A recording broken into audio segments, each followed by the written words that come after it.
Welcome to the Jolly Roger. My name's Chef Brian, this is my wife Chef Lynn. Today we're going to be talking about canning, and specifically pressure canning. There's two different types, water bath canning and pressure canning. The difference is water bath canning, you use high acidic foods such as like tomatoes, green beans, that sort of thing. Whereas pressure canning, you use more alkaline foods. That's your meats. So your hamburger meats, your beef, your steak, your chicken, pork, anything like that, you're gonna wanna pressure can. So, I wanna talk about this one. This one is my All-American canner. It's top of the line, it's awesome. Got it as a present, thanks Mom. And I wanna discuss the difference of these two.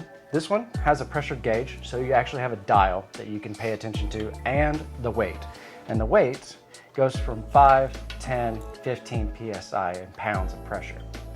And your weight depends on your elevation of where you're at. Whether you're oceanside, you're sea level, you're gonna use 5 pounds of pressure. Where I'm at about 300 some odd feet above sea level. So I use 10 pounds of pressure. And if you're in like the Rockies, then you're gonna use 15 pounds of pressure if you're over 1,000 feet in elevation.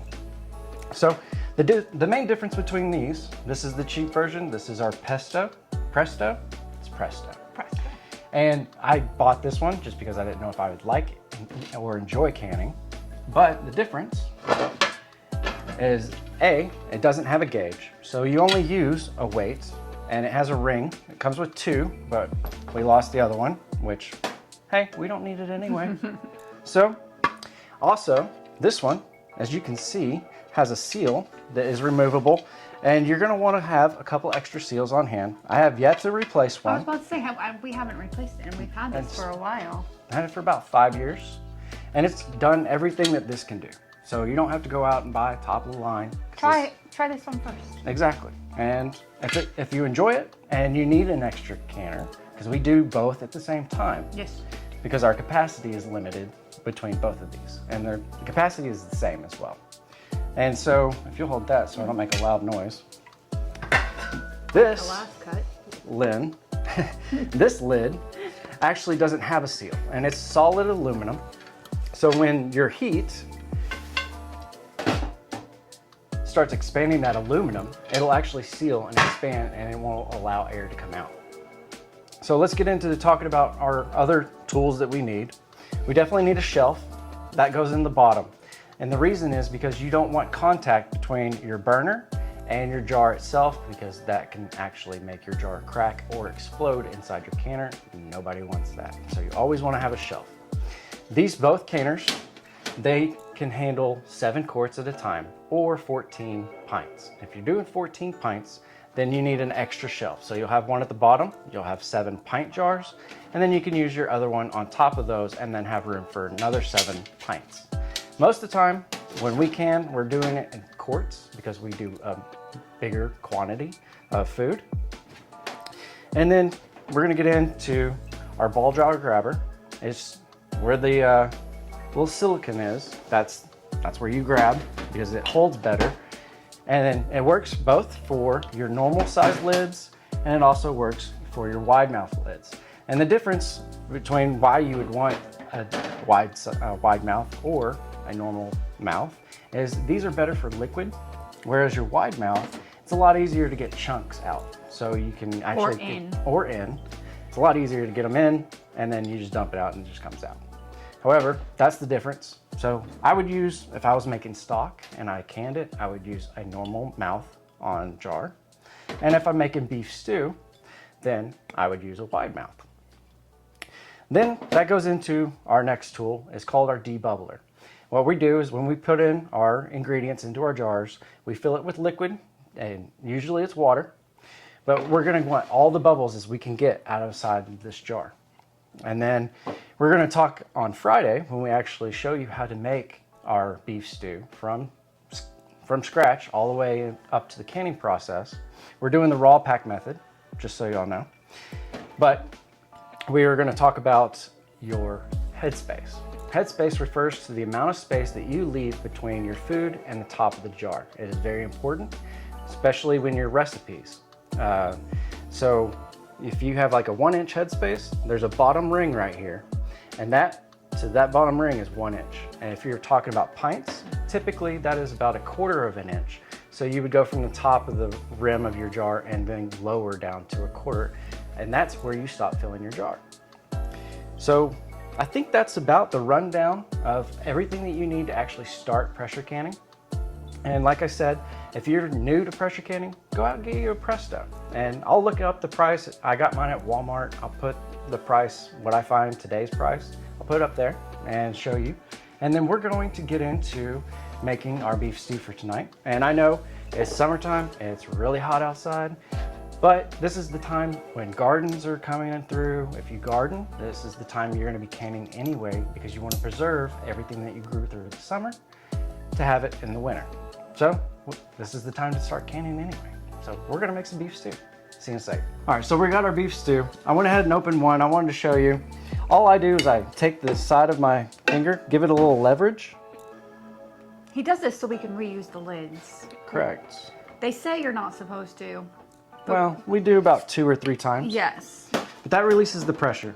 And as you can see, this was made in November of 2021. So this is 4 years old. It smells perfectly fine. You always want to smell your food. Not only smell, but if you pick it up and the lid falls off, that means it's bad. You need to throw it away. Yes. Botulism is a very bad thing. It can also kill you. So you need to be very careful with your goods, and you always want to go through and check your lids periodically through time to time. And don't stack. No, don't stack. What we're talking about is we reuse the box that our mason jars come in. And so we have a slot on our shelf, and you're not supposed to put another box on top of your fresh cans, because that can give you a false sense of your seal. And then you can, have might give us false sense. So you always want to keep that separate. So while we're heating this up, we're going to thicken with the cornstarch slurry. And since we're doing 2 pints or 2 quarts, I didn't know how much liquid we had, so I was waiting. we might want to add a little bit more beef stock. Yeah. Just a cup. But you can always add anything that you want at this process right here. So this is already seasoned, but if you wanted more salt, you wanted more seasoning, this is the point where you add it, but you're gonna go ahead and taste it and fix your adjustments later. So we're gonna add just a touch more beef stock, and we're gonna add a cup, and then we'll heat it up.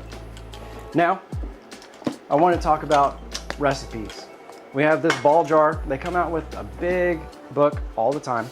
And you can pick one of these up. It has a bunch of different recipes for different stuff. We found ours at Ace. Yeah, Ace had it.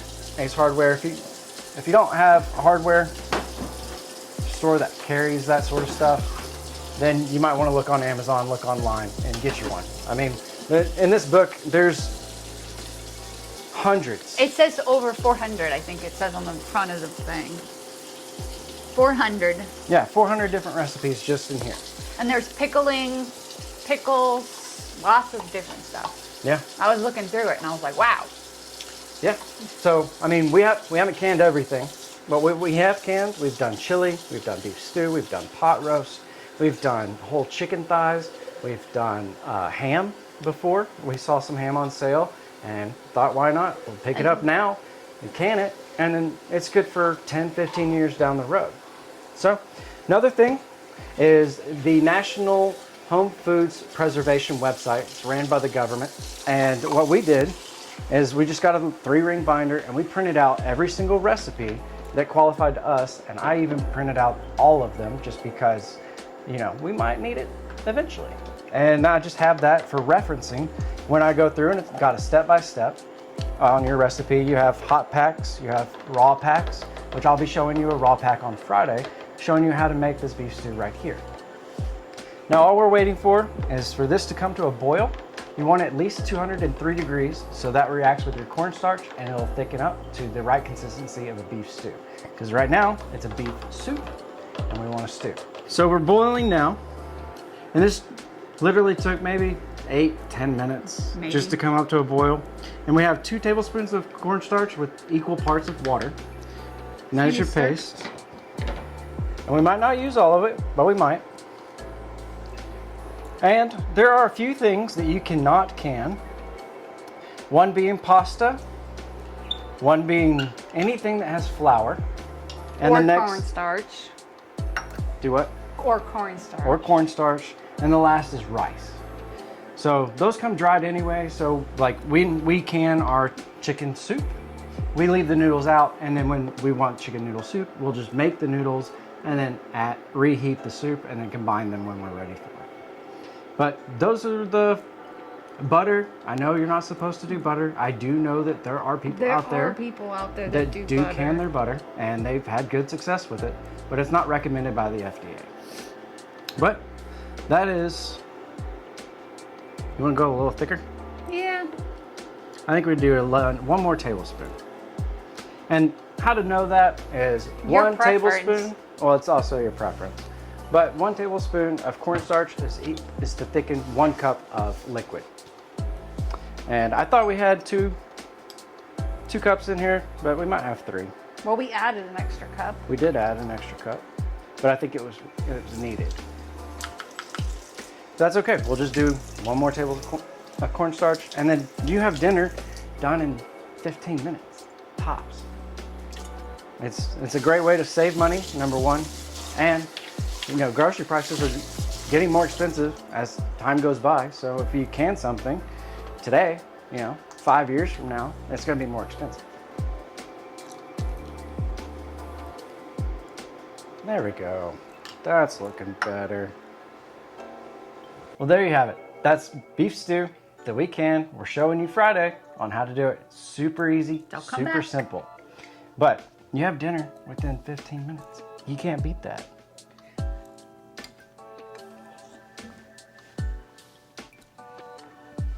Still delicious after years.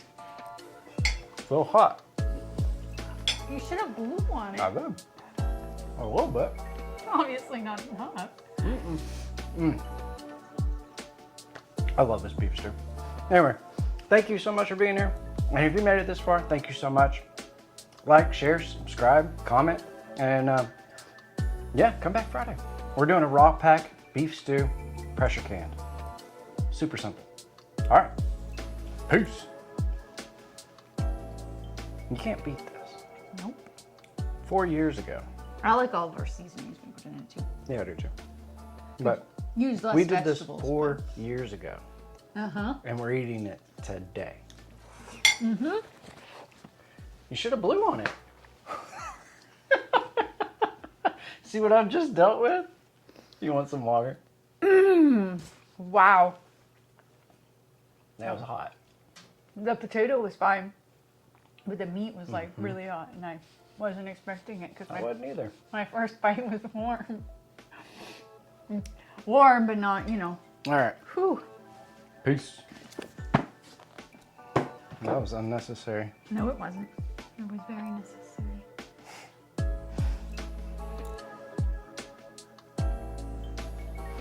Okay. Take 2. You got it right there.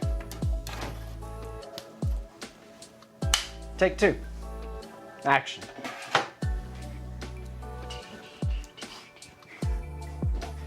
You're such a dork. You love me. Yeah.